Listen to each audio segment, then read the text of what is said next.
भारी बारिश से फसलों को हुए नुकसान से बाजार में सब्जियों की आवक आधी हो गई है। इसलिए सब्जियों के दाम दोगुने हो गए हैं और सब्जियां आम आदमी की थाली से गायब होने की कगार पर है।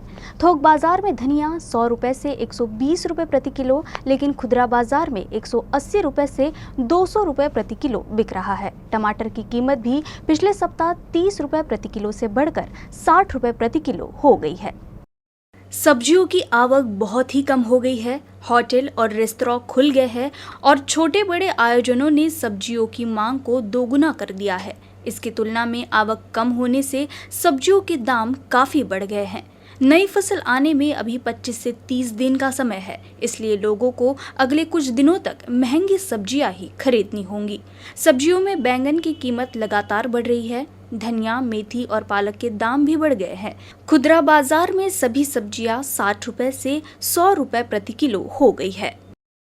जेलों में बंद महिला कैदियों को रिहा करने और उनके लंबित मामलों को तेजी से हल करने में महिला एवं बाल विकास विभाग की भूमिका पर चर्चा करने के लिए मंत्रालय में एक बैठक आयोजित की गई थी। इस बैठक में महिला एवं बाल विकास मंत्री एडवोकेट यशोमती ठाकुर ने जानकारी दी कि जेलों में बंद महिला कैदियों की रिहाई के लिए मिशन मुक्ति अभियान चलाया जाएगा। महिला एवं बाल विकास मंत्री एडवोकेट यशोमती ठाकुर ने बताया कि छोटे छोटे कारणों से जेलों में बंद महिलाओं को कानूनी सहायता न मिलने की वजह से उन्हें जेल में ही रहना पड़ रहा है।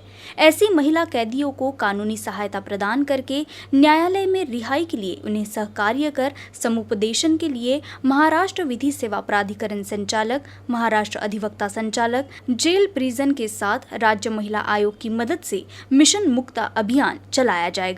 मिशन मुक्ता विभाग के माध्यम से उन्हें जरूरत पड़ने पर पुनर्वास में मदद करने के लिए काम करेगा। उन्होंने कहा कि इसमें कैदियों के पुनर्वास के लिए काम करने वाले सामाजिक संगठन भी शामिल होंगे। इस बैठक में महिला आयोग की सदस्य सचिव अनीता पाटिल, अधिवक्ता अविनाश गोखले उपस्थित थे। ज्या महिला काही शिल्लक कारणांवरनं जेलमध्ये आहेत आणि ज्यांचे बेल घ्यायला लोक नाही आहेत, ज्यांचे काही पैशांमुळे बेल मिळत नाही आहेत, अशा भरपूर महिला जेलमध्ये, काही 4 वर्ष, काही 8 वर्ष, काही 15 वर्ष आहेत। तर त्याच्यासाठी आम्ही महिला व बाल कल्याण मंत्रालयाच्या अंतर्गत आम्ही एक योजना काढतो आहे, मिशन काढतो आहे। त्या मिशनचं नाव आम्ही मिशन मुक्ता असं ठेवलेलं आहे। त्याला आम्ही लॉ अँड ज्युडिशरीची जी सगळी मंडळी आहे, डालसा मालसा ची जी मंडळी आहे आणि आमचं WCDचं जे कमिशनरेट आहे त्यांना आम्ही सोबत घेतो आहे आणि ज्या ठिकाणी आम्हाला महिला आयोगाचं इंटरव्हेन्शन लागेल त्या ठिकाणी आम्ही ते देखील करू आणि मोठ्या प्रमाणामध्ये या मिशन मुक्तामुळे माझ्या बहिणींना, माझ्या आयांना त्या ठिकाणी मुक्ती मिळेल अशी अपेक्षा आहे। अमरावती जिला मध्यवर्ती सहकारी बैंक के अध्यक्ष और उपाध्यक्ष का 20 अक्टूबर को चुनाव होगा। इस संबंध में निर्वाचन निर्णय अधिकारी डॉक्टर महेंद्र चौहान ने सभी संचालकों को जानकारी भेज दी है। निर्वाचन निर्णय अधिकारी डॉक्टर महेंद्र चौहान के मुताबिक जिला बैंक के हॉल में दोपहर 12 बजे से चुनावी सभा शुरू होगी। अध्यक्ष और उपाध्यक्ष दोनों पदों के लिए नामांकन दाखिल करने के लिए शुरुआती कुछ मिनट आवंटित किए जाते हैं, जिसके बाद जांच की प्रक्रिया, वैध उम्मीदवारों के नामों की घोषणा, वापसी की प्रक्रिया की जाएगी। इसके बाद दोनों पदों के लिए उम्मीदवारों की अंतिम सूची की घोषणा की जाएगी। जरूरत पड़ने पर मतदान होगा। हाल ही में संचालक मंडल के चुनाव में राज्य मंत्री, विधायक और अधिकांश राजनीतिक दलों के दिग्गजों ने भाग लिया। इस बीच 5 अक्टूबर के परिणाम के साथ सहकारी समिति को एक तरफा जीत से ये स्पष्ट हो गया है कि दोनों पद जिला कांग्रेस और जिला परिषद अध्यक्ष बबलू देशमुख के समूह को ही प्राप्त होंगे। इन पदों के लिए कुछ नामों पर फिलहाल चर्चा चल रही है, लेकिन कौन अध्यक्ष और कौन उपाध्यक्ष बनेगा ये तो 20 को ही पता चल पाएगा। अमरावती जिले के परतवाड़ा तहसील के मेघनाथपुर फाटा के पास एक फलबाग से अज्ञात चोरों ने करीब 2.5 लाख रुपए के संतरे चुरा लिए हैं। फलबाग से चोरी की घटना सामने आने के बाद किसान ही नहीं बल्कि पुलिस भी आश्चर्य में है। अमरावती जिले के परतवाड़ा तहसील के मेघनाथपुर फाटा के पास हर्षल पराते का खेत है। इस खेत में संतरे के बगीचे हैं। इस बार बगीचे में संतरे के बहुत ही अच्छे फल आए हैं, जिससे किसान को अच्छी आमदनी की उम्मीद थी। लेकिन जब वो मंगलवार को अपने बगीचे में पहुंचे तो उन्हें आश्चर्य हुआ, क्योंकि बगीचे में संतरा के पूरे पेड़ खाली थे।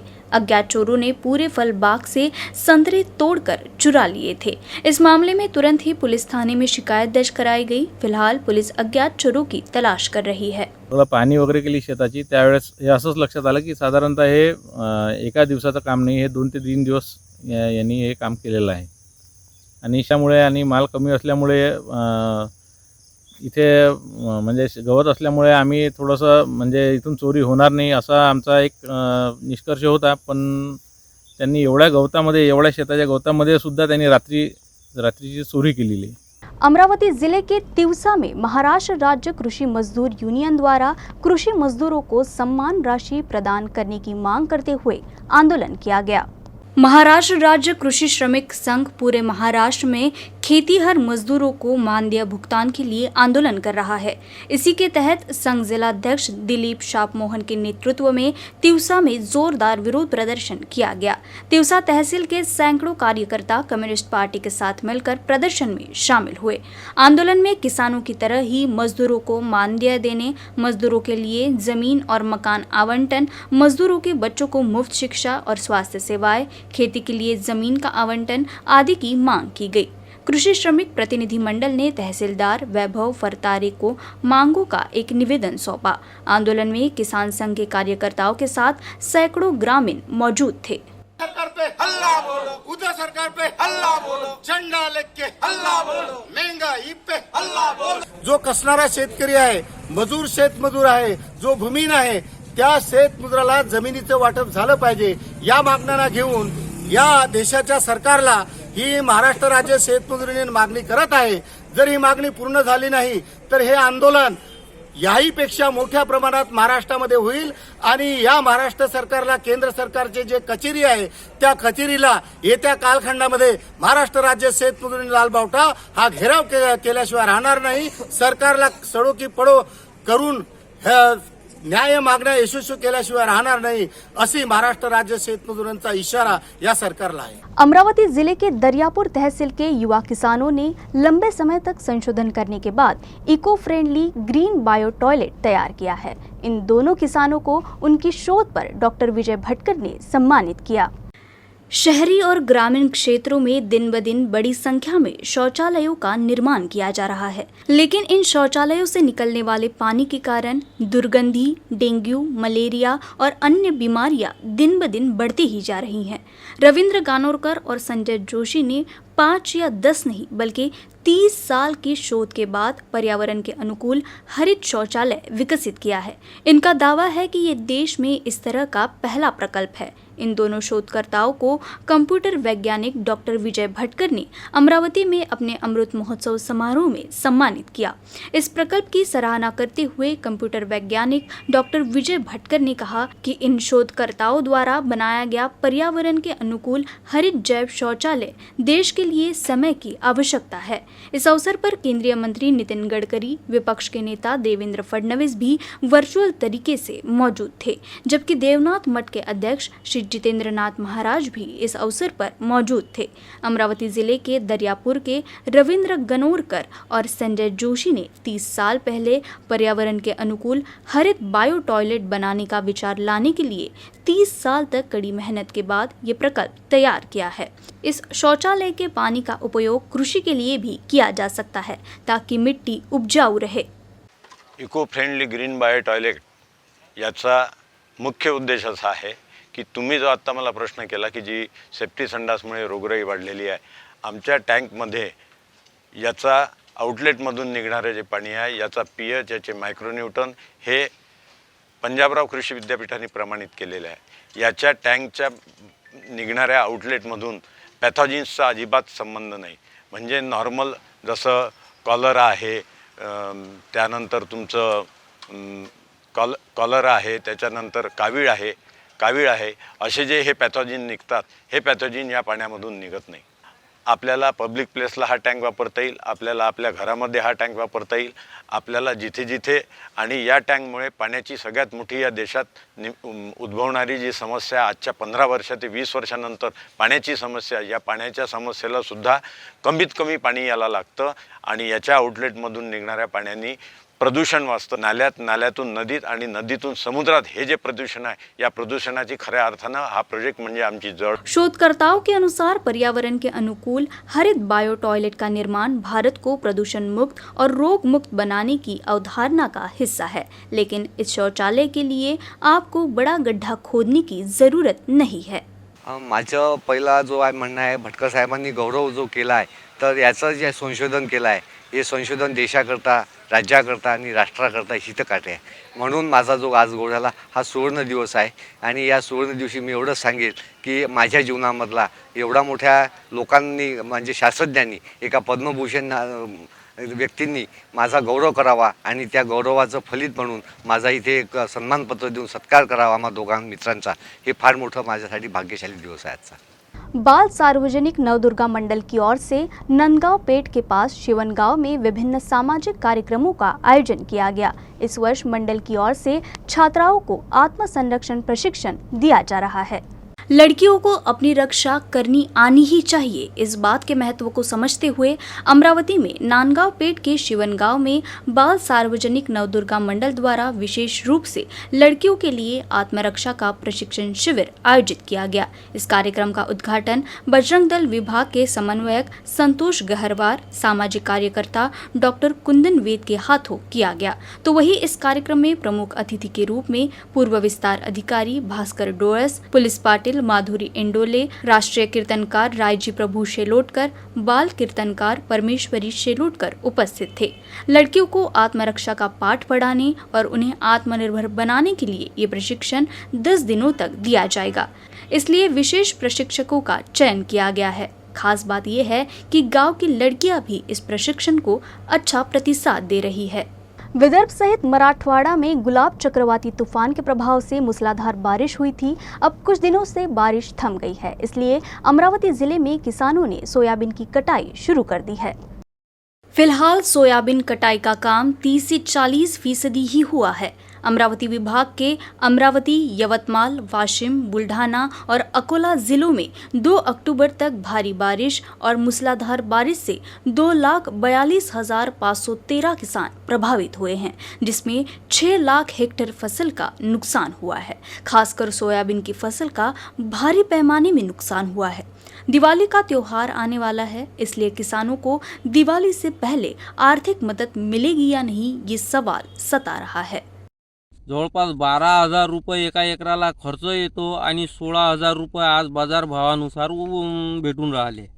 त्याच्यातही पानन रस्ते जास्त पाण्यामुळं खराब झाल्यामुळं ओलं सोयाबीन काढणं चालू आहे। म्हणजे आज गंजी लावली, संध्याकाळी काढणं चालू आहे। त्याच्यानं सोयाबीन काळं पडत आहे आणि मार्केटमध्ये त्याचे भाव कमी भेटत आहे।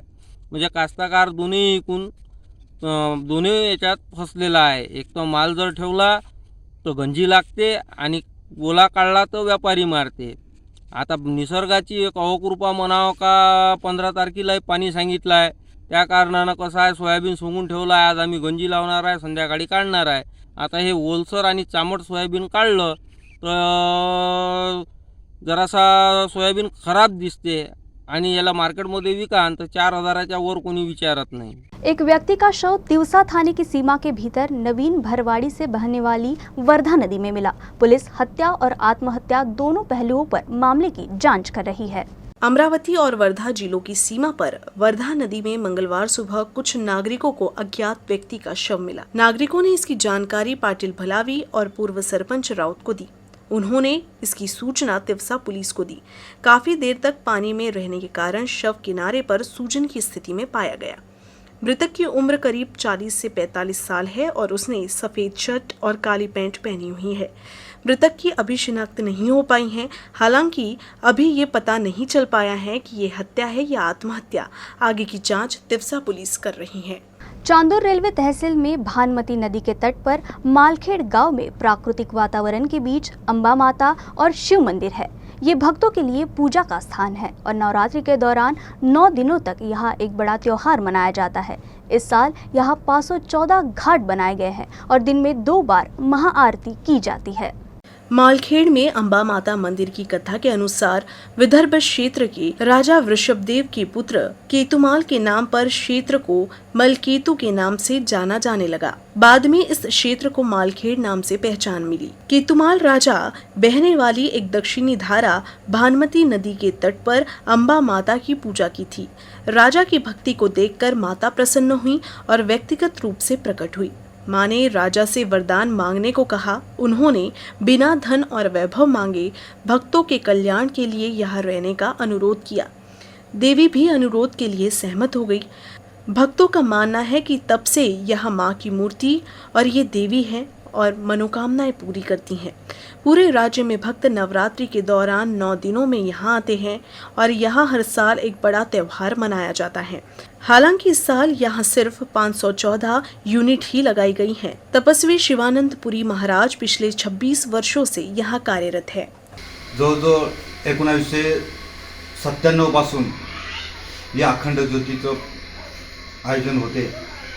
भक्त लोक येतात, आपल्या मनोकामना पूर्ण होतात म्हणून ते अखंड ज्योत जातात किंवा काही आपल्या कुलदेवतेच्या नावाने अखंड ज्योत लागतात। आता यावर्षी जवळजवळ 514 अखंड ज्योत लागलेली आहे आणि माता जगदंबा सर्व भक्तांचे मनोरथ पूर्ण करते। असंच समोर पण इथून पुढं पण करो, सर्व भक्त येवोत, त्यांच्या मनोकामना पूर्ण होत, हीच माता जगदंबा चरणी में प्रार्थना करतो। यूसीएन न्यूज़ के अमरावती बुलेटिन में फिलहाल के लिए बस इतना ही। खबरों से जुड़े रहने के लिए देखते रहिए यूसीएन न्यूज़।